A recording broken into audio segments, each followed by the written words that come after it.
Alors aujourd'hui, j'ai envie de vous parler d'un sujet qui m'est très personnel, probablement le sujet le plus difficile de ma vie. Euh, Pendant longtemps, je me suis demandé si je devais en parler publiquement, parce que ce sont des choses qui sont très personnelles. Mais si cette vidéo peut aider une seule personne à traverser une période difficile, alors elle aura déjà servi à quelque chose. Avant d'aller plus loin, j'aimerais te donner un peu de contexte. Donc, il y a maintenant plus de 2 ans que je n'ai pas vu ma fille Lina, qui a 8 ans aujourd'hui. Donc, c'est 2 ans sans un appel, 2 ans sans un message, 2 ans sans une conversation, et 2 ans sans pouvoir lui souhaiter son anniversaire, joyeux Noël, enfin, voilà, toutes les fêtes auxquelles on a l'habitude de faire quelque chose de particulier. Donc c'est 2 ans sans savoir aussi comment elle va. Et ça c'est réellement ce qu'il y a de plus difficile, de pas savoir si elle est en bonne santé, si elle va à l'école, si enfin je sais pas si tu vois le contexte. Donc sa mère en fait elle a coupé toute forme de communication et m'a bloqué sur tous les moyens de contact possibles. Et c'est la raison pour laquelle j'ai pas de nouvelles de ma fille et je peux pas la voir et je peux pas communiquer. Et je sais que beaucoup de situations familiales sont complexes, mais je suis pas ici pour régler les comptes, moi. En fait, je suis pas ici pour accuser qui que ce soit. C'est pas l'objet de cette vidéo. Je suis simplement ici pour parler de ce que ça représente pour un père. Parce que lorsqu'on est séparé de son enfant pendant aussi longtemps, dans mon cas, il se passe quelque chose à l'intérieur de nous, en fait.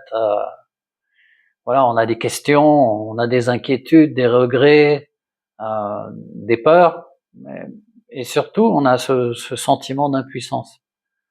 Et ça, c'est extrêmement difficile. On a le sentiment de plus avoir aucun contrôle sur une situation qui touche pourtant ce qu'on a de plus précieux au monde, dans mon cas en particulier. Et je vais être honnête avec toi. Euh, Pendant la première année, j'ai sombré. J'ai vraiment dégringolé. J'ai perdu près de 10 kilos. Même, j'ai perdu 10 kilos, ouais.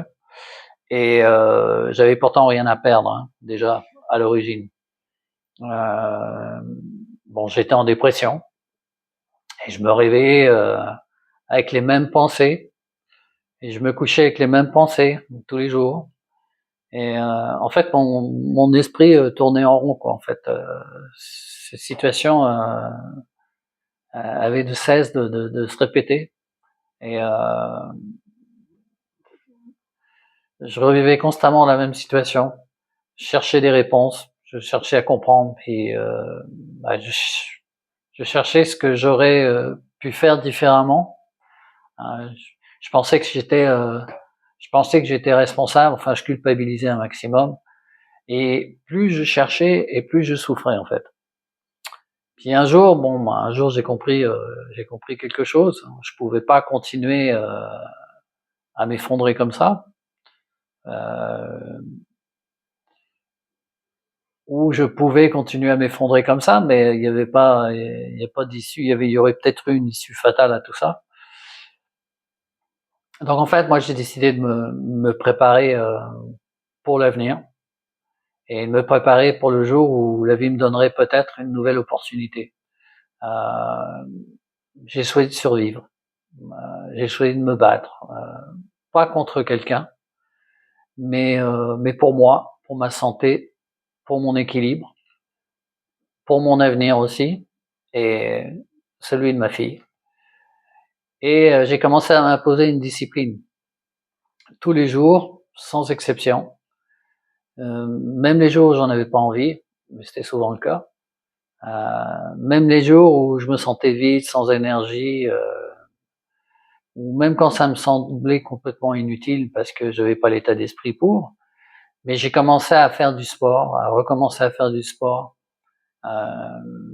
J'ai travaillé sur mon alimentation. J'ai essayé de retrouver la force, de retrouver de l'énergie, de la confiance. Et petit à petit, jour après jour, semaine après semaine, et progressivement, les résultats ont fini par arriver. Et pas seulement physiquement, mais aussi mentalement. Et aujourd'hui, beaucoup de personnes me demandent comment je fais pour ne pas sombrer lorsque ces pensées négatives reviennent. Parce que elles reviennent parfois, c'est sûr. Moi, je vais te partager la technique qui fonctionne pour moi, ce que j'ai fait pour vraiment switcher. Et pendant longtemps, j'ai essayé de combattre mes pensées. Hein. J'ai essayé de les repousser, de ne pas y penser, mais ça fonctionnait pas. Alors, j'ai développé une autre méthode. Hein. Lorsque je sens que mon esprit commence à partir dans une direction négative, je fais volontairement un switch. Je change l'image que j'ai dans ma tête. Je remplace immédiatement cette pensée par quelque chose de positif. Parfois, je pense à un projet qui me motive. Parfois, je me visualise en train d'atteindre un objectif, important. Et parfois, je reviens à un souvenir heureux. Je me visualise avec ma fille, comme si elle était là avec moi, et comme si on partageait un moment ensemble. Et comme si on pouvait enfin rattraper le temps perdu. C'est pas une fuite de la réalité. C'est une façon de rappeler à mon cerveau pourquoi je continue à avancer. En fait, je lutte contre mon subconscient, en fait. Et pourquoi aussi je continue à prendre soin de moi. Pourquoi je continue à me battre. Pourquoi je refuse d'abandonner.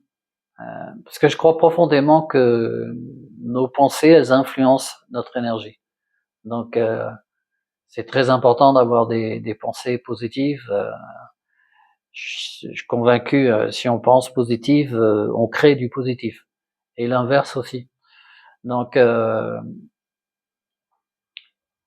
si je nourris la colère, la peur ou le désespoir, toute la journée, à la fin de la journée, ils auront grandi en fait. Tout ça aura grandi.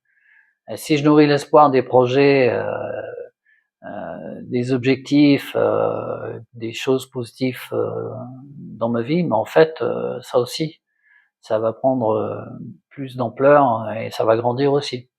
Donc, alors aujourd'hui, je choisis de nourrir ce qui me fait avancer en fait. Je mets le focus sur des choses positives et je mets de côté le négatif. Je choisis de me préparer physiquement, mentalement, émotionnellement, parce que c'est très important aussi, parce que je veux être prêt. Et je veux être prêt pour les opportunités qui se présenteront, et je veux être prêt pour les bonnes nouvelles aussi, et je veux être prêt pour les moments que j'attends encore et encore. Et je veux pouvoir regarder ma fille dans les yeux un jour et lui montrer que j'ai pas abandonné, que je l'ai pas abandonné non plus, que je suis resté debout, que j'ai continué à avancer, que j'ai continué à croire en l'avenir. Et aujourd'hui, 5 ans après, avoir touché le fond de ma vie personnelle, j'ai retrouvé les 10 kilos que j'avais perdus, comme je l'ai déjà dit dans les précédentes vidéos. J'ai retrouvé une forme physique que j'espérais même plus avoir à mon âge. Et j'ai retrouvé beaucoup d'énergie. Je travaille sur des projets, des nouveaux projets. J'ai retrouvé l'envie de construire. La douleur, elle n'a pas disparu, ça c'est bien évident. Mais je serais malhonnête de dire le contraire. Mais elle ne dirige plus ma vie. Elle ne contrôle plus ma vie. Et si aujourd'hui tu traverses toi aussi une période difficile, j'aimerais te dire une chose. N'abandonne pas. Même lorsque les journées semblent interminables, même lorsque tu as l'impression que personne ne comprend ce que tu ressens, parce qu'il faut l'avoir vécu pour le ressentir, c'est sûr. Même lorsque l'avenir paraît flou, continue d'avancer. Prends soin de ton corps, prends soin de ton esprit et fixe-toi des petits objectifs. Des choses qui sont faciles à réaliser, mais tu pourras agrandir ces objectifs jour après jour. Et entoure-toi de personnes positives, ça c'est très très important. Les gens qui ont des mauvaises opinions, qui pensent négativement, t'en as pas besoin dans ta vie. Il faut faire le tri, c'est très très important. Et surtout, garde une place pour l'espoir. Parce que parfois recommencer sa vie, ça ne signifie pas, pardon, je vais y arriver, oublier son passé. Ça n'a rien à voir. Cela signifie apprendre à vivre avec lui en continuant à construire ton avenir. Donc, l'objectif de cette vidéo, c'était que si vous redonnez un peu de baume au cœur et un peu de power, un peu de force. Merci d'avoir pris le temps de m'écouter. Et si mon histoire peut aider ne serait-ce qu'une seule personne à rester debout, ben aujourd'hui alors cette vidéo elle aura eu un sens. Et surtout prends soin de toi et n'oublie jamais, tant que tu avances, même lentement, tu avances dans la bonne direction. Ciao, ciao.